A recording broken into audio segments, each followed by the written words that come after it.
Hello and welcome to the Overly Sarcastic Podcast. I, as always, am Blue, and today I am joined by my good friend, Green, Purple, I don't know, pick one. What are you thinking? Well, is there something in between green and purple? Can I be blue? No, I'm Blue! No, pick one. Which one? You gotta choose. You can only have one.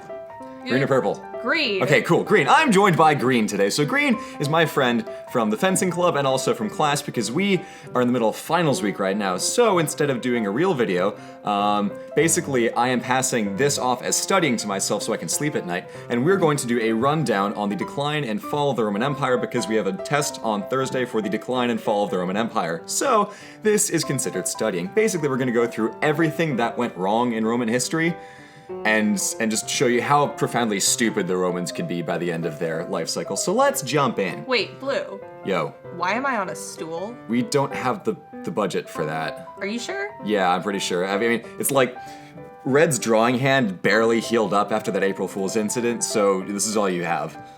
All right, give me a minute.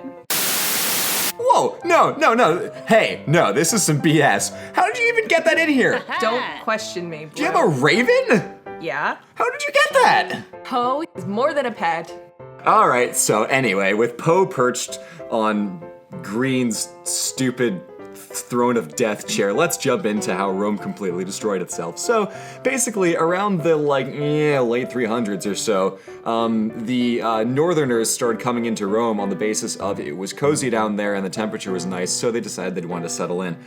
Green, what would you like to say about the Visigoth invaders into the Roman lands? Well, Blue. Yeah, that's me. I'm Blue. You gotta keep going. You're doing great. All right, well, the Huns came in on their stumpy horses and their raw meat seats, I suppose. And they were like, hey, we're gonna invade you, Visigoths. And they were not having that, so they go to Rome and they're like, hey, Romans, can you let us in? Because these guys are terrifying and we can no longer live where we have been living. Please let us live on your land. And the Romans were like, yeah, sure, but you're gonna have to pay us and then defend the border of Rome against these Hun-like people. And so that happened. And then the Visigoths were living in Rome, except the Romans did not like that, forced them to eat dogs, which is weird.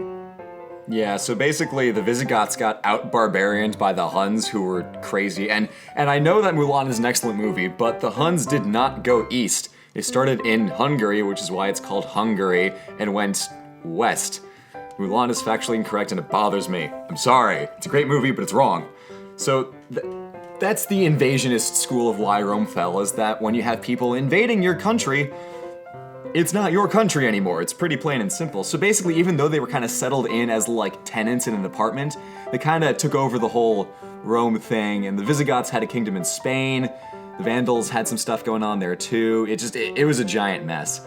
So invasionists are pretty straightforward. There's another school of thought called the Fatalist School, which is that Rome was basically doomed from the start because it is huge and has no right to be as big as it was.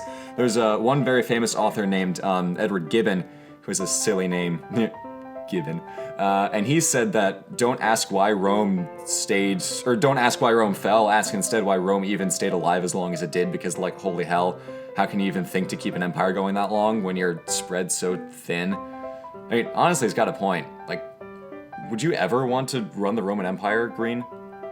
I mean, possibly. Why? Depends on what time of the empire we're talking about here, because if it's the period where people are getting killed left and right just to take over, then no. But, if I could maybe embody Nero for a day, that would be pretty cool.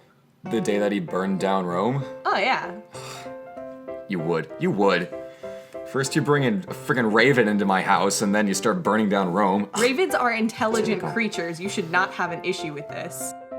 So there's one very, very curiously racist school of thought on why Rome fell, which is that as time went on, you had a lot more Eastern and I'll say, Greek and basically Asian names kind of infiltrating the Latin lexicon of Roman names, and you had, as the Eastern Empire became a thing, more people coming in from the East place. I'm going to keep saying East until that idea sets in, and the whole Roman race started getting wiped out. And this is A, really racist, but also B, completely false, because to say that Rome fell because Rome stopped being Roman and started being Eastern and Asian is complete garbage, because the Eastern Roman Empire, which was Greeks and Asians instead of, Italian Romans, lasted for another 1,000 years. How about you tell us about some lead pipes? So the lead pipes. Basically what was going on is Rome had lead pipes for all of their water sources, except for the aqueducts, because you can't build an aqueduct out of lead. I mean, you could, but it would be complicated. Anyways, all of their pipes for their water system were made out of lead. They were cooking things in lead pots, and slowly but surely, Rome was getting lead poisoning. Yay! A lot of people like to think that this isn't a main part of the Roman Empire falling, and it's not, but it is significant in the way that it was damaging the society. And it's hilarious. Even if it didn't actually really do anything to make Rome fall, it's still amazing to think that Rome was poisoning themselves for their entire history. Just a really, really slow burn to the inevitable march of death. Next up, we have the Militarists. So, in accordance with the whole, invasionist thing, you had Roman army in the olden times being very adaptable to the things that it was facing. So essentially you'd have, some new foe coming towards you, and you think, oh, I need to adapt my tactics, and then they would. And then later on, as time, went forward, as time likes to do, you had a changing in Roman strategy where you'd put all of the armies a couple 100 miles in from the border, not at the border. So if you have some long stretch of land, you put one guy 50 miles back behind it in the hope that when someone comes over the border, you can send them to go to someplace and fight the fight, which seems like a good idea, but it didn't work at all. It was actually really a major mistake in Roman history. But the point is that Rome was, a long time ago, really adaptable and good at fighting and stuff, but then later on they're like, we'll just do the same thing for all the enemies we face, that'll be fine, no problem. So when cavalry starts coming in, and when you have different forms of warfare that the Romans aren't used to, they're like, we don't know how to deal with this. I don't know. Also, the Romans did not know what chariots were. I mean, they sort of had the general concept down, you stand in it and it's pulled by a horse. They understood that. But as far as using chariots for fighting, they had no idea what they were doing. Instead of using the chariots in a... Words You strap spinning blades to the sides of the wheels and cut people's legs off? Yes, that. Instead of doing that, they're like, it's basically a taxi. We'll just move our men around in the middle of a battle. That seems like a good call. You could get away with that in stuff like the Iliad, but that's, at this point, way past 1,000 years ago, and you kind of gotta keep up with the times. But the Iliad's not even Roman! Well, I know. I'm saying, the Romans' idea of what chariots were used for was so far off that it only really applies to the Iliad, which was A, 1,000 years old to them, and B, not even Roman. So I'm agreeing with you that they're, totally wrong about this. Okay, good. You just want to be contrarian, Green. Come in here with your higher chair and your stupid raven, trying to tell me I'm wrong on my show. So, slavery. It was a thing. Yeah, so the thing with slavery is that essentially, when you have slaves, you don't care about actually doing anything else because you get the slaves to do it for you. Well, that's what the slaves were for. Why would you want to care about doing things if you have someone else who can do it for you? It was a lead-in to a point. So, in the 100s AD, the Romans actually discovered the steam engine, which may sound ridiculous because you think, no, the British discovered the steam engine and made trains in the 1800s. No, the Romans actually figured that stuff out way beforehand, and they didn't decide to do it for anything because they can just get slaves to do everything for way cheaper. So essentially, the Romans could have been steampunk if they just kept with the whole, steam power thing and didn't go with slaves.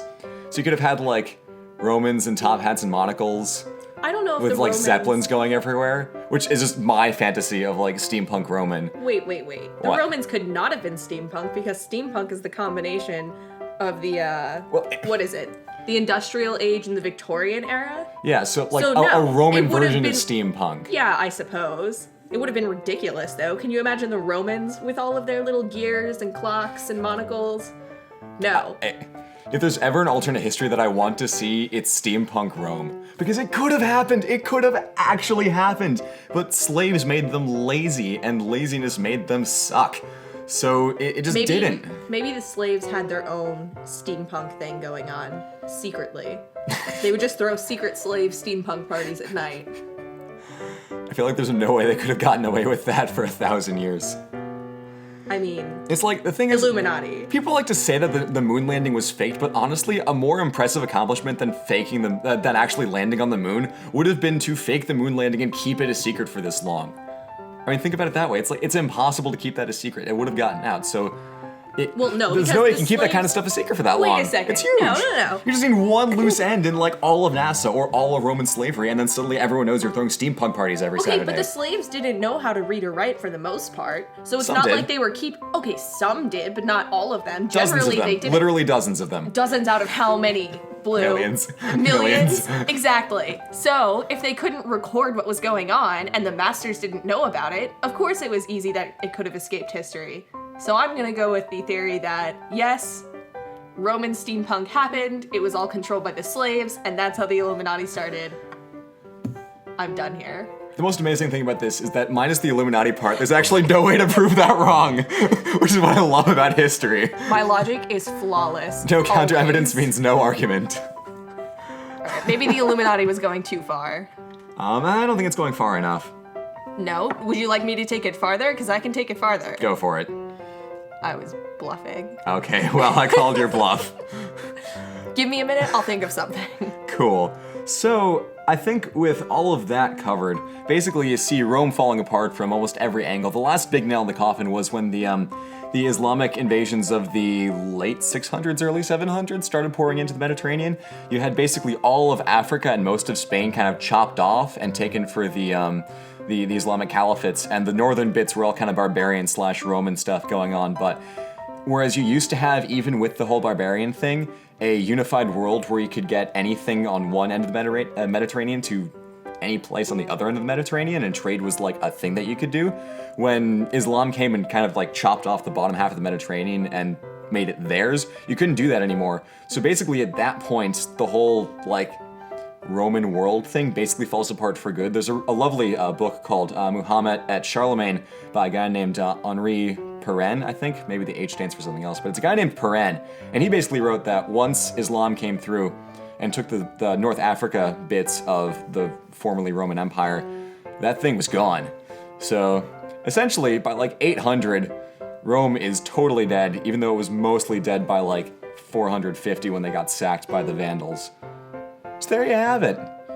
Maybe Rome the got Vandals. screwed. No. The Vandals, I think, could have been the steampunk slaves revolting.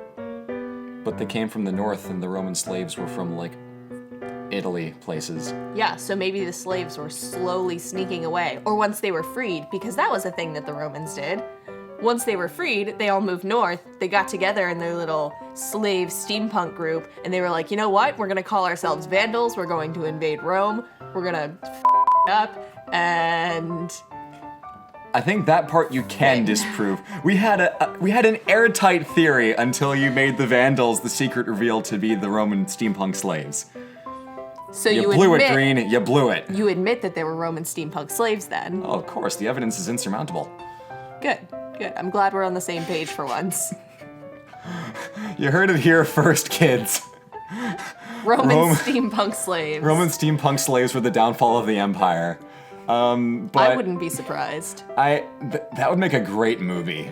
Whoever was the people who made the Man in the High Castle.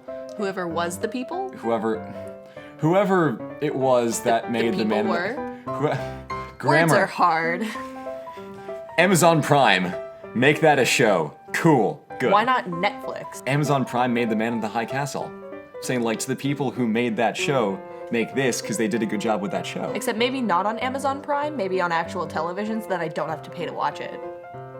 It was our idea. Or that. We should get to watch it for free. And by idea, I mean airtight theory, because this actually happened, ladies and gents. History! Yay! Thank you for tuning in to easily the greatest episode of the Overly Sarcastic Podcast that will ever have happened, ever. Until I come in again. Until Green crashes my show and we need to study for another midterm Crashes and or final. your show? You crashes my invited show. me here. You brought in a bigger chair than I did.